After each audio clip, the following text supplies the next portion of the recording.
നിങ്ങളുടെ favourite shows ഇനി ഒരിക്കലും മിസ്സാവില്ല. ഇപ്പോൾ C5 കാണും നിങ്ങളുടെ ഫേവറേറ്റ് ഷോസ് തികച്ചും സൗജന്യമായി. നീ ഇപ്പൊ എന്തിനാ കൺഗ്രാറ്റുലേഷൻസ് പറഞ്ഞത്? അതുകൊള്ളാം. നിങ്ങൾ രണ്ടാളും അച്ഛനമ്മമാരാകാൻ പോകുന്ന സന്തോഷം അറിയുമ്പോ നിങ്ങളെ അഭിനന്ദിക്കണ്ടേ? അല്ല, ഇത് നീ എങ്ങനെ അറിഞ്ഞു?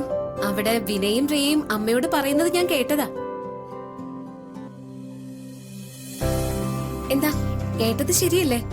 കേട്ടത് ശരി തന്നെയാ. അപ്പൊ ഓക്കെ. വിനയും റിയയും പുറത്തുപോയി വന്നപ്പോഴാ പാർവതി ഗർഭിണിയായ വിവരം പറഞ്ഞത്. അത് കേട്ടതും എനിക്ക് വലിയ സന്തോഷമായി. എങ്കിലും പറഞ്ഞത് അവരായതുകൊണ്ട് അവര് പറഞ്ഞതിൽ വല്ല വാസ്തവവും ഉണ്ടോന്നുള്ളൊരു കൺഫ്യൂഷനും എനിക്കുണ്ടായിരുന്നു. ഇപ്പോഴാ അത് മാറി കിട്ടിയത്. ഇനി രണ്ടു പേർക്കും എന്റെ സന്തോഷത്തിന്റെ വകയായി ഇത്തിരി മധുരം.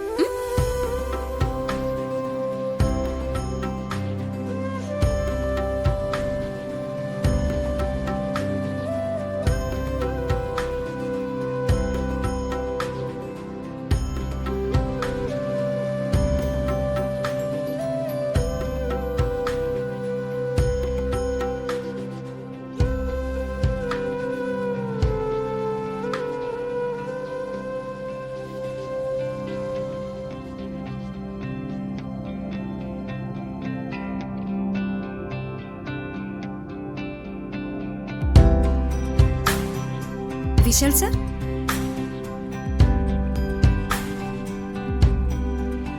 എന്താ പാർവതി? അല്ല സാറെന്താ ആലോചിക്കുന്നേ? ഞാൻ അമ്മയെക്കുറിച്ച് ഓർക്കുകയായിരുന്നു. താൻ ഗർഭിണിയാണെന്ന് അറിഞ്ഞ സ്ഥിതിക്ക് അമ്മ ഇവിടേക്ക് ഓടി വരേണ്ടതാ. എന്തുകൊണ്ട് വന്നില്ല? എന്തായാലും നമുക്കൊരു കുഞ്ഞ് ജനിക്കാൻ പോകുന്നറിയുമ്പോൾ അമ്മയ്ക്ക് തീർച്ചയായും അത് വലിയ സന്തോഷം തന്നെയായിരിക്കും. എന്നിട്ടും അമ്മ വരാതിരിക്കണമെങ്കിൽ എന്തായിരിക്കും കാരണം? ചിലപ്പോ ഈ വിശേഷം ഞാൻ വിളിച്ച് പറയാത്തതിന്റെ വിഷമത്തിലായിരിക്കും. അല്ലെങ്കിലും നാട്ടുകാര് പറഞ്ഞല്ലോ അമ്മ ഇത് അറിയേണ്ടത്. അമ്മ വരാത്തതില് സാറ് പ്രയാസപ്പെടുകയൊന്നും വേണ്ട. ഇന്നിപ്പോ പ്രഗ്നന്റ് ആയി അറിഞ്ഞതല്ലേ ഉള്ളൂ. അറിഞ്ഞ ഉടനെ തന്നെ ഇങ്ങോട്ട് വരണമെന്നില്ലല്ലോ. അമ്മ വരട്ടെ. അമ്മയ്ക്ക് എപ്പോഴാണോ വരാൻ തോന്നുന്നത് അപ്പൊ വരട്ടെ. അല്ല പാർവതി, അതല്ല മര്യാദ. അമ്മ എപ്പോഴെങ്കിലും വരട്ടെ എന്ന് കരുതി നമ്മൾ ഇവിടെ ഇരിക്കാൻ പാടില്ല. താൻ പ്രഗ്നന്റായ വിവരം ഞാനും താനും കൂടി ചേർന്ന് അമ്മയെ പോയി കണ്ട് നേരിട്ട് അറിയിക്കണം. അമ്മയുടെ അനുഗ്രഹവും വാങ്ങണം. അതാ ഗുരുത്വം. നമുക്ക് പോണം. അമ്മയ്ക്ക് സ്വീറ്റ്സും കൊടുക്കണം.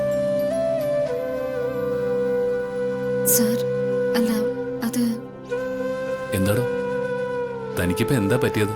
അല്ല സർ, ഇത്രയും ദൂരം സഞ്ചരിക്കണ്ടേ? എത്ര ദൂരം? എടോ, ഇവിടുന്ന് കുറച്ച് ദൂരമല്ലേ ഉള്ളൂ നമ്മുടെ വീട്ടിലേക്ക്. ഒരു 10 മിനിറ്റ് പോലും വേണ്ടല്ലോ. ഇതിനാണോ താൻ വലിയ ദൂരം എന്നൊക്കെ പറയുന്നത്? നല്ല വെയിലാണ്. എവിടെ വെയില്? അത്ര പൊള്ളുന്ന വെയിലൊന്നും പുറത്തില്ല. ഈ വെയിലൊക്കെ സഹിക്കാവുന്നേ ഉള്ളൂ. അല്ലടോ, പ്രഗ്നന്റ് ആണെന്ന് അറിഞ്ഞത് മുതല് തനിക്ക് മടി പിടിച്ചോ? ഏയ്, അങ്ങനെയൊന്നുമില്ല. എന്നാലേ താൻ ഞാൻ പറയുന്ന കേൾക്ക്. താൻ ചെന്ന് റെഡിയാവും. നമുക്കേ ഇപ്പൊ തന്നെ പോവാം. ഇനി ഈ സന്തോഷ വാർത്ത അമ്മയോട് പറയാതിരുന്നാലേ എനിക്ക് വലിയ വിഷമാവും. ഒന്ന് റെഡിയായി വാടോ. സ്വത്തുക്കളും വീടും പ്രഭാവതിയമ്മയുടെ കയ്യിൽ നിന്നും തിരികെ പിടിക്കുന്നത് വരെ ആ വീടിന്റെ പടി ചവിട്ടരുതെന്ന് തീരുമാനിച്ചിരുന്നതാ. പക്ഷേ വിശാൽ സാർ സങ്കടപ്പെടുമെന്ന് പറയുമ്പോ ഞാൻ എന്ത് ചെയ്യും? താനിത് എന്ത് ചിന്തിച്ച് നിൽക്കുക? റെഡിയാവണ്ടേ? പോയി റെഡിയാവ്. ഞാനും ഈ വേഷമൊക്കെ മാറ്റിയിട്ട് വരാം.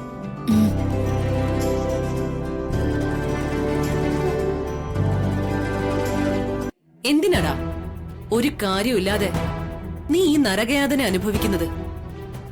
അങ്ങനെ ഒരു യാതനയും ഞങ്ങൾ അവിടെ അനുഭവിക്കുന്നില്ലല്ലോ. എല്ലാം ഞാൻ അറിയുന്നുണ്ട്. പാർവതിക്ക് വേണ്ടി ത്യാഗം അനുഭവിക്കാൻ തയ്യാറായി ഇറങ്ങി പുറപ്പെട്ട നിന്നോട് ഞാൻ എന്തു പറയാനാ വിശാൽ?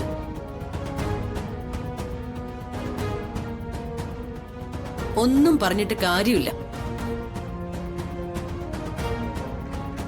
പാർവതിക്കിപ്പോ സ്വസ്ഥതയൊക്കെ കിട്ടുന്നുണ്ടോ? കൊടുങ്കാറ്റിന് മുമ്പ് ഒരു ശാന്തതയില്ലേ അമ്മേ? അതുപോലൊരു ശാന്തതയാണ് ഞാൻ ഇപ്പൊ അനുഭവിക്കുന്നത്. അതെന്താ പാർവതി താൻ അങ്ങനെ പറഞ്ഞത്? ആ, ഞാൻ പറഞ്ഞതിന്റെ അർത്ഥം അമ്മയ്ക്ക് മനസ്സിലാവും അല്ലേ അമ്മേ? സാർ, നമ്മൾ വന്നത് എന്തിനാണെന്ന് അമ്മയോട് പറയും. അമ്മ സന്തോഷിക്കട്ടെ.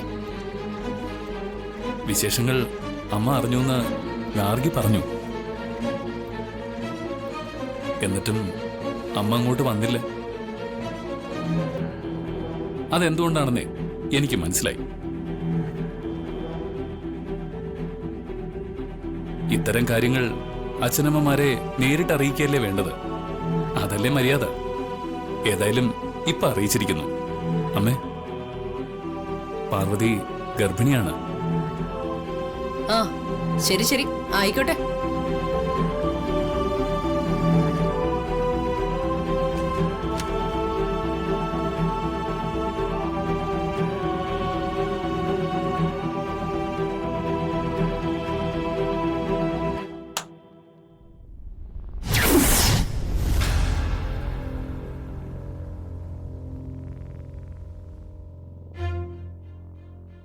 വിനയേട്ടാ, എന്തായി കാണിച്ചത്? എന്തിനാ ലഡു കളഞ്ഞത്?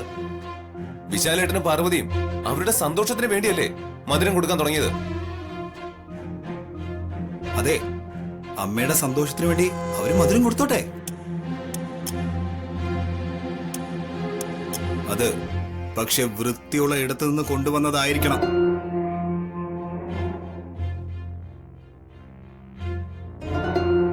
ഇത് കോളനിയിലെ ഏതോ ലോക്കൽ കടയിൽ നിന്ന് വാങ്ങിച്ചതല്ലേ? ഇതാണോ അമ്മയ്ക്ക് കൊടുക്കേണ്ടത്?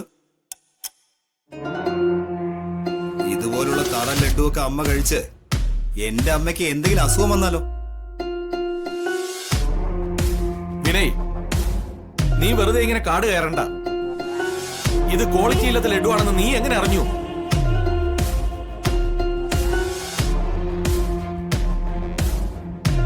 ഇവൻ ലോക്കൽ ഷോപ്പിൽ നിന്ന് വാങ്ങിയത് നീ കണ്ടായിരുന്നോ?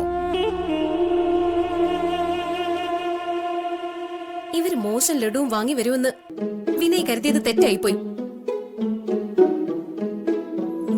മധുരം ഇനി എത്ര വലിയ കടയിൽ നിന്ന് വാങ്ങിയാലും അത് തരുന്നവരുടെ മനസ്സിന്റെ വലിപ്പം അനുസരിച്ചായിരിക്കും അത് മധുരിക്കുന്നത്.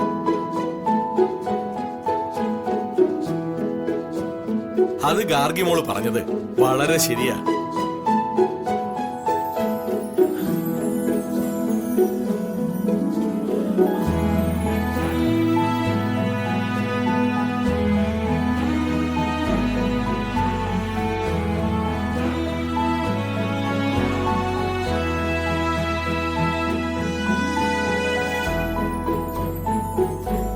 ഡൗൺലോഡ് ചെയ്യൂ C5 ആപ്പ്. കാണൂ എല്ലാ എപ്പിസോഡുകളും സൗജന്യമായി.